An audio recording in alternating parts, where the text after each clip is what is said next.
Okay. I found this article in my local news here.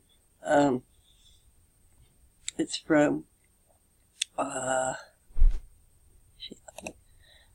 Foreign Policy, Washington. It's pushing a political agenda to about ISIS too.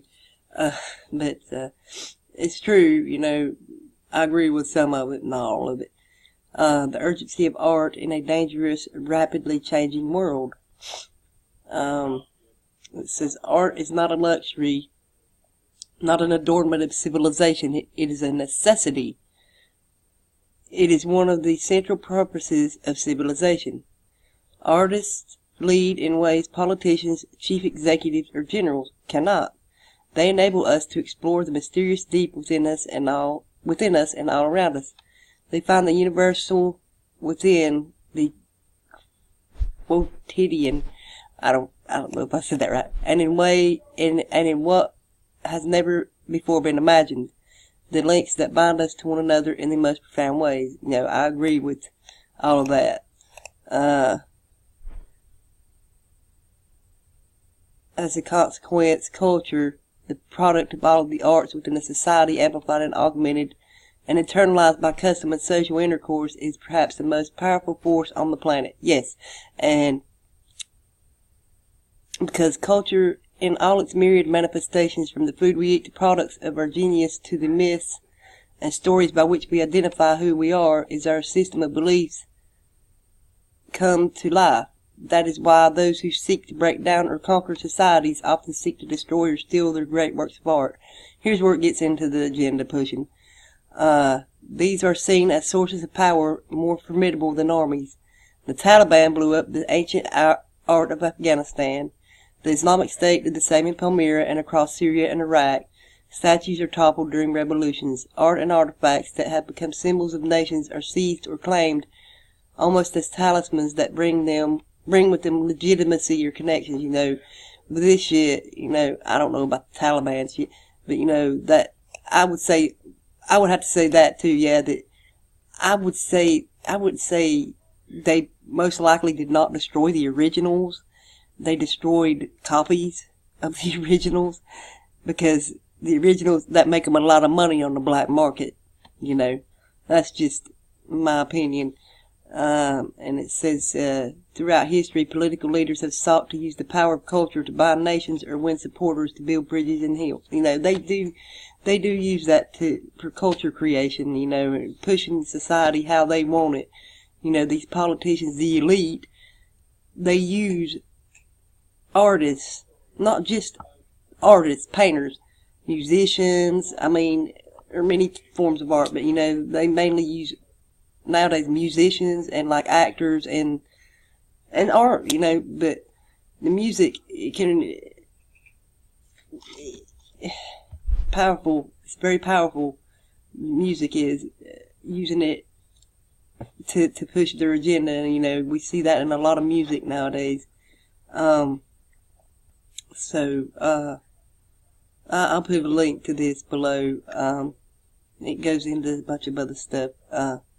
Oh, and look, it even put in Rex Tillerson. Ask someone in any corner of the world to say the first thing they think of when they think of a country, and it is more likely than not to be a manifestation of their culture, whether a Bollywood movie or K-pop music or the work of writers like Gabriel Mistral, Pablo Neruda, I don't know if I'm saying that right, both of whom were also diplomats. Surely Taylor Swift or Beyonce have done far more to shape the perceptions of America than Rex Tillerson could ever do as Secretary of State or as CEO of Exxon, for that matter. See, they had to throw in this political shit in here, even though it's about art. They're always pushing an agenda with something, even though they're saying this.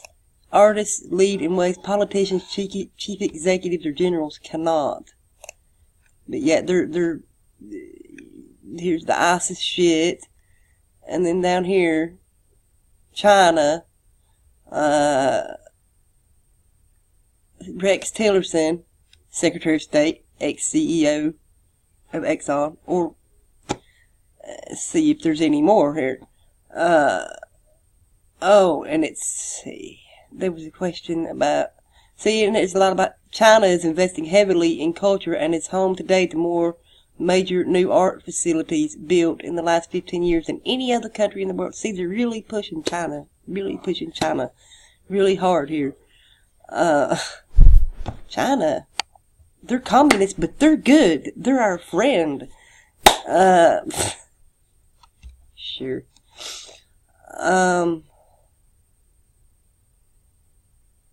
In the United Arab Emirates has turned itself into a magnet for tourism and sent a message that it seeks to be a global thought leadership capital through its investments in culture, ranging from the new Louvre Museum, which will open in Abu Dhabi later this year, to the Guggenheim Museum that will follow soon, to the opening of the Dubai Opera House, which sold all its tickets in 3 hours, within them going on sale. And yeah, that's their new world there, you know, United Arab Emirates and China. That's funny because the way people are I mean, just shit. Look them up, you know, how they do people over there. Sending a message that it seeks to be a global thought leadership capital. Really?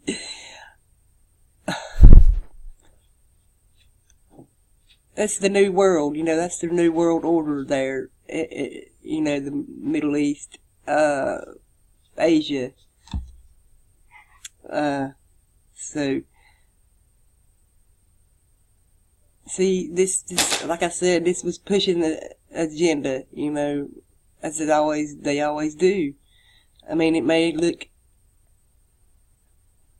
you know, I was like, wow, you know, that's true, you know, and then I got to reading it, and I'm like, wow, you know, even in something about art, they've got to put all this in here about how good the government is in China and the United Arab Emirates.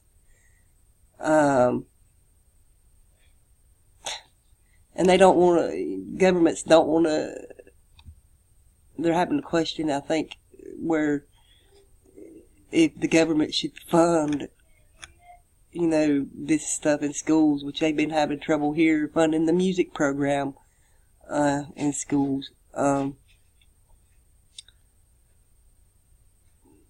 The entire amount required to fund the National Endowment for the Arts in the U.S. would pay for one F-35 fighter. Mention such an amount or the term arts at a serious policy discussion in Washington and many other capitals, top officials will just sniff and turn their attention back to other, often cruder, less effective tools with which they might achieve their goals. Yeah, let's just spend it all on fighter jets and bombs and blow the shit out of people instead of making something beautiful. But like I said, they do use that to push their agenda, but, you know, not everybody does. You know, artists do that. You know, you can tell ones that do. So, but it says that's not true in more countries. That's where I was talking about China. That's not true in some countries, like China and the United Arab Emirates. Like I said, they're pushing this agenda here.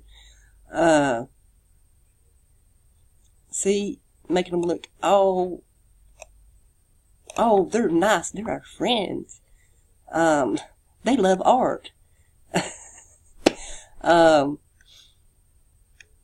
So, yeah, like I said, I was like, wow, you know, that I totally agree with that. And then look on further, and yeah, they're pushing their agenda here, of course. And you see, they even had to mention him, and China, and the United Arab Emirates. Communism good. Communism good. That's what they're saying.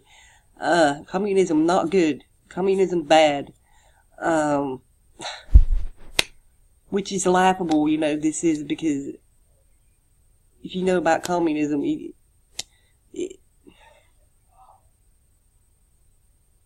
it's just laughable.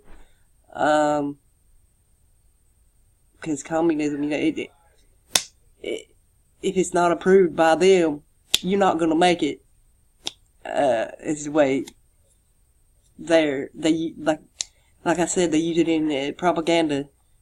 So you look into the Nazi propaganda and any other governmental propaganda. You know, there was an artist that painted them, drew them pictures too. You know, they used people like that, and then they get rid of them.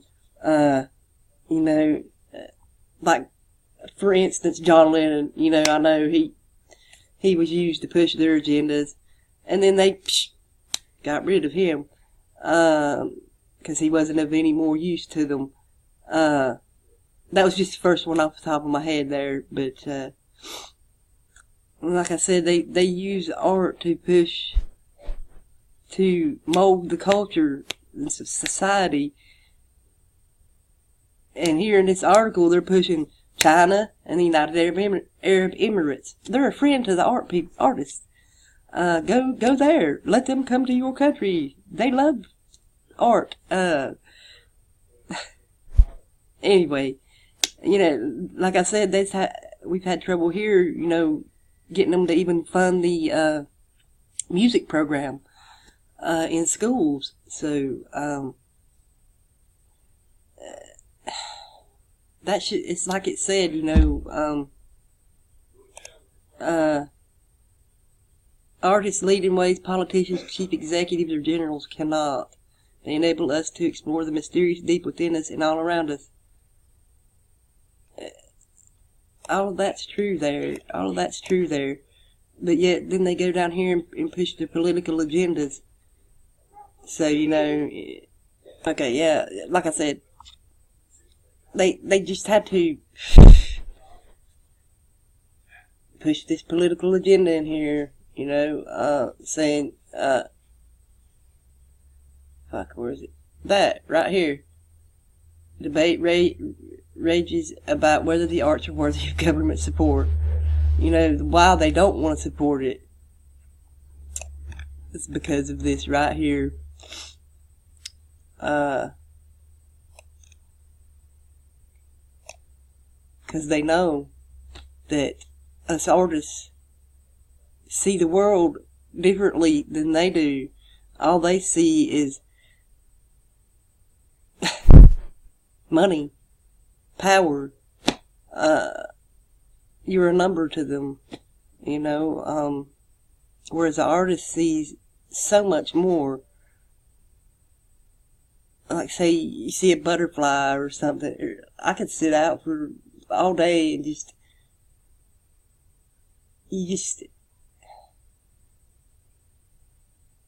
way artists see the world, you see the beauty in everything. And they do not. These politicians, executives, and generals, all they see is power, money, death, destruction, boom. That's why it's up for debate on whether they even want to fund it or not. Because they know if artistic people had more control, more power in this world would be a whole different fucking place. You know that's true. It would. Really would. And that's why they do this. How am I say? They hinder people's abilities. You know, not funding these projects. I do it. I did art in school, but now, and even then it was up for debate whether they should fund it. And I'm about to run out of time. I could talk a while about this, but anyways, yeah, that's something to think about there. So check it out, for yourself there. Thank you for watching. I'll see you later. Bye-bye. Much love. See ya.